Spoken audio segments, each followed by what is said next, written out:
Assalamu alaikum wa rahmatullahi wa barakatuh. Chers élèves, aujourd'hui nous allons entamer notre cours dans le cadre de l'étude des fonctions de relation. Un rappel, on a déjà vu concernant le système nerveux, dans les fonctions de relation qui assurent, on a trois types d'activités du système nerveux, à savoir la sensibilité consciente. Donc l'être humain il est capable de recevoir l'ensemble des informations du milieu extérieur sous forme des stimuli variés et qui les reçoivent par ses récepteurs sensoriels au niveau des 5 organes de sens. Puis il y a la génération d'un influx nerveux au niveau de ces récepteurs, véhiculé par des nerfs vers le centre nerveux où ils sont analysés. Deuxième type d'activité, donc la motricité volontaire. On a dit qu'il y a la génération d'un influx nerveux au niveau de l'aire motrice, puis il y a transporté par les nerfs vers des organes effecteurs qui sont les muscles qui exécutent le mouvement, et troisièmement l'arc réflexe qui exécute des réactions qui permettent d'éviter le danger. Mais toujours on voit que dernièrement on trouve qu'il y a un organe donc dans ces deux dernières activités qui est le muscle qui exécute le mouvement. Et ce sera le cours d'aujourd'hui, c'est le système musculaire. On se demande comment se fonctionne le système musculaire. Pour nous déplacer, prendre un objet, monter des escaliers, nous utilisons nos muscles. Je vous invite, chers élèves, à regarder avec moi ces deux images. Regardons ici, vous voyez un athlète qui est en train de lancer la balle. Donc, vous voyez ici les deux mains. Donc, on trouve ici, j'attire votre attention sur la position. Regardons ici les deux muscles, comment ils sont. Vous allez observer qu'il y a une différence. Vous voyez ici les deux, il est dans le mouvement d'extension ici. Il y a ici un mouvement de flexion. Et on voit que la position, donc la forme des muscles, diffère entre les deux types. Voyez-vous ici, donc le muscle, il y a des modifications au niveau du muscle. On dit que le muscle ici, il est contracté. Donc, vous voyez à la différence, donc ces deux mouvements, donc il y a mobilisation des muscles. Donc, ce sont les mouvements de flexion et d'extension. Ici, on observe qu'il y a un joueur qui souffre de problèmes au niveau des cuisses. Donc, remarquons, c'est un claquage au niveau des cuisses qui concerne les muscles. Et on pose la question, comment les muscles interviennent dans la réalisation du mouvement. Donc au cours de ce leçon, nous allons développer notre cours en posant ces questions. Quel est le rôle du muscle squelettique dans la réalisation de mouvements? Quelles sont les caractéristiques du muscle squelettique? Quelle est la structure du muscle squelettique responsable de la réalisation ou de la fonction de muscle? Quels sont les dangers qui menacent la santé du système musculaire et quelles sont les mesures d'hygiène permettant de préserver ce système? On va commencer premièrement par le rôle du muscle squelettique. Voyez-vous, chers élèves, ici, on a l'image de l'homme qui montre l'organisation ici, le système musculaire. Vous voyez qu'on a différents types de muscles qui diffèrent par leur position et par leur forme. Ça fait qu'ils sont rattachés au squelette. Ce sont des muscles squelettiques. J'attire votre attention que selon la position et le rôle des muscles, on distingue trois types de muscles. Qui sont, premièrement, on a cité l'exemple, les muscles squelettiques, rattachés au squelette, qui permettent le mouvement, la réalisation des mouvements. Deuxième type, ce sont les muscles lisses, comme muscles lisses du paroi du tube digestif, paroi des vaisseaux sanguins, ce que vous avez déjà vu dans les cours de la fonction de nutrition, et aussi paroi de l'utérus, vous l'avez vu dans la reproduction, et troisièmement, le muscle de cœur, c'est un muscle qui est spécifique, qui est capable de l'automatisme, il est capable de se contracter de façon automatique. Maintenant, on va poser la question, quels sont les éléments intervenants dans le mouvement? Vous voyez ici dans cette image, donc une dissection d'un membre antérieur du lapin. On distingue deux types de muscles, à savoir triceps et biceps. donc 2 têtes qui sont fixées sur les os. Ici, on a ce muscle se distingue par des 3 têtes qui se fixent sur les os. Ici, une articulation du vous au niveau des coudes. Vous voyez l'insertion, donc on a des ligaments qui rattachent les 2 os et on a des muscles. Voyez-vous qu'il y a l'articulation, il y a le muscle, il y a les os. Ce sont les 3 acteurs principaux intervenant dans la réalisation du mouvement.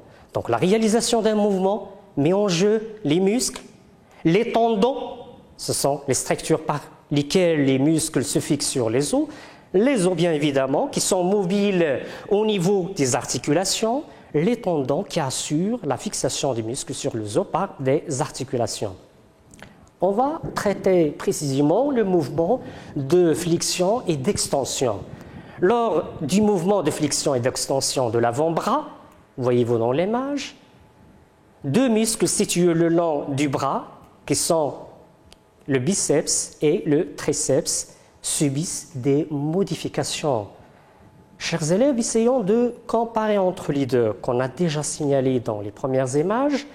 Donc, vous voyez ici la forme du muscle comme il est par rapport à l'autre muscle. Vous voyez ici, donc le muscle, il est la forme, comment il est par rapport même muscle lorsqu'on est en état d'extension. Bien sûr, vous allez me dire que ici la longueur, donc il est plus longue par rapport au muscle lorsqu'il est en contracté, ou c'est l'épaisseur. Qu'est-ce que vous remarquez? Bien évidemment, vous allez me dire que ici l'épaisseur, il est faible l'épaisseur, alors qu'au niveau, lorsqu'il est en état contracté, l'épaisseur, il est élevé. Donc lors de la contraction, on a un épaississement du muscle. Alors qu'au niveau du triceps, donc lorsqu'il est en état de flexion, donc il est en état donc non contracté, on dit qu'il est relâché, plus long, l'épaisseur il est faible par rapport lorsqu'il est en état d'extension. Donc voyez-vous donc les 2 muscles, comment ils fonctionnent, comment ils travaillent. Bien évidemment, vous allez me dire qu'ils sont en opposition.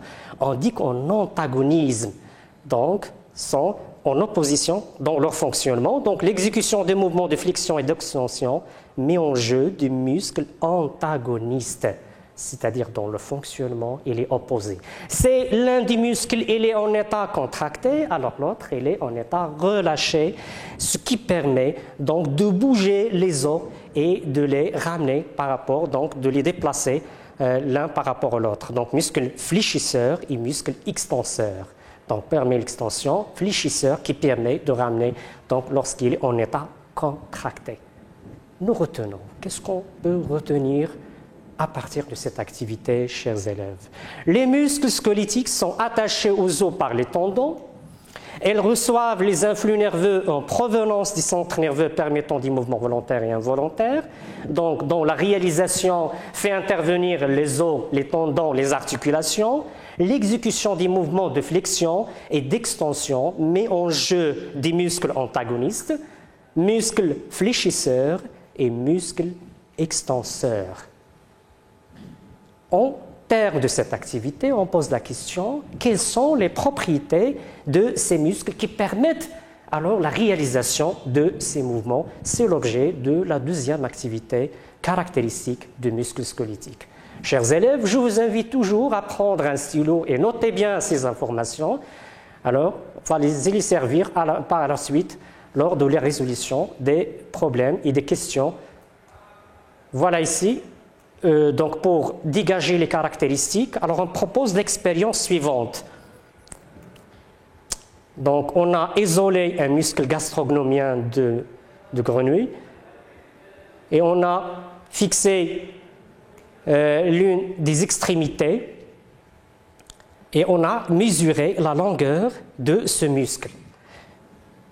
Donc puis, après, on a réalisé une stimulation électrique. Donc, qu'est-ce que vous remarquez, chers élèves? Donc, en comparant entre les deux, voyez-vous bien la longueur L0. Ici, on a L1. Donc, voyez-vous, donc la longueur, donc ici, elle est plus longue que lorsqu'il est en état contracté. Donc, c'est la stimulation. Aussi, voyez-vous, à propos de l'épaisseur, qu'est-ce que vous observez? Donc, lors de la contraction, il y a l'augmentation de l'épaisseur, donc on assiste à un épaississement de muscle. Donc, lorsqu'on excite le muscle, donc, il réagit à cette excitation.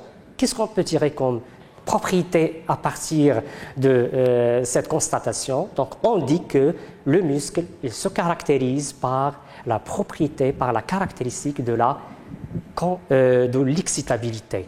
C'est-à-dire, il est capable de répondre à une excitation. Deuxième chose, deuxième propriété, c'est qu'il se contracte.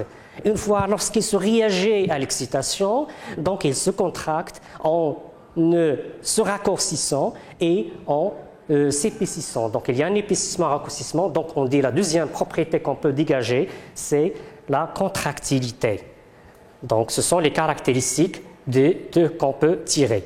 Deuxièmement, troisième caractéristique, c'est ce que se présente cette expérience. Donc on a isolé un muscle et on a essayé de mettre un poids, donc un objet de masse bien déterminé ici, bien connu, donc, et on essaye de voir quel est l'effet, l'impact de ce poids sur le muscle. Donc lorsqu'on met, donc regardons bien la longueur, comment il est. Donc il est fixé par le tendon, voilà le ventre. Donc les deux tendons, l'un des tendons il est fixé sur un support et l'autre au niveau d'un plateau dans lequel on met l'objet d'un poids donné ou d'une masse donnée. Et à chaque fois, on remarque qu'il y a une augmentation de la longueur.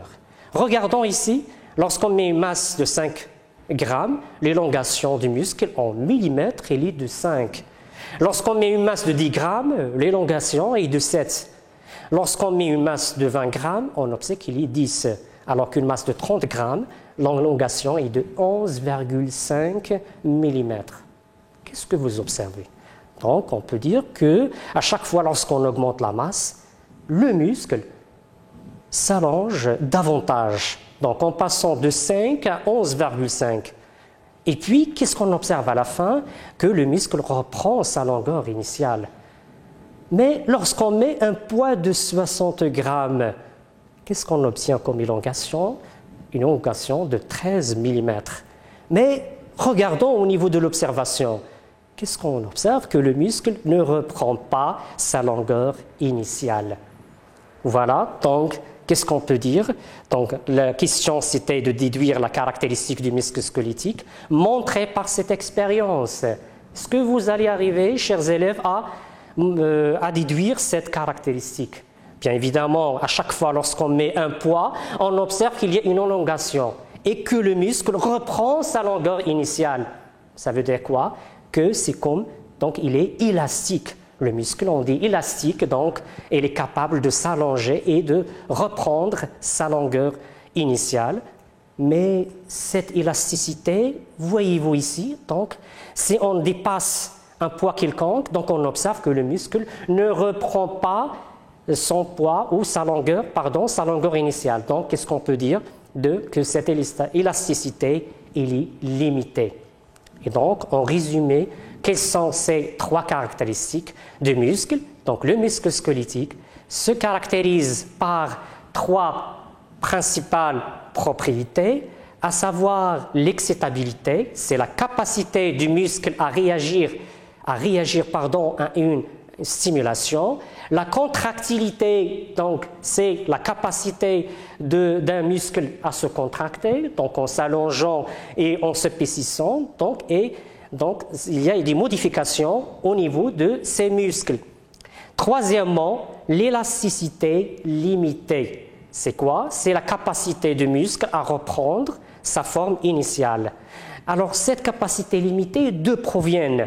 Donc, comment peut-on expliquer cette limitation de l'élasticité?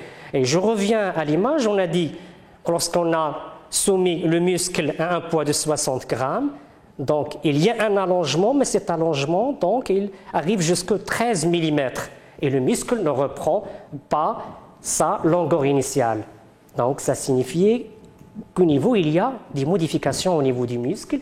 Donc, c'est peut-être dit à quoi? Donc, à des lésions, on peut expliquer ça. Donc, cette forte élongation suite à un poids plus élevé du muscle a entraîné la lésion des fibres musculaires.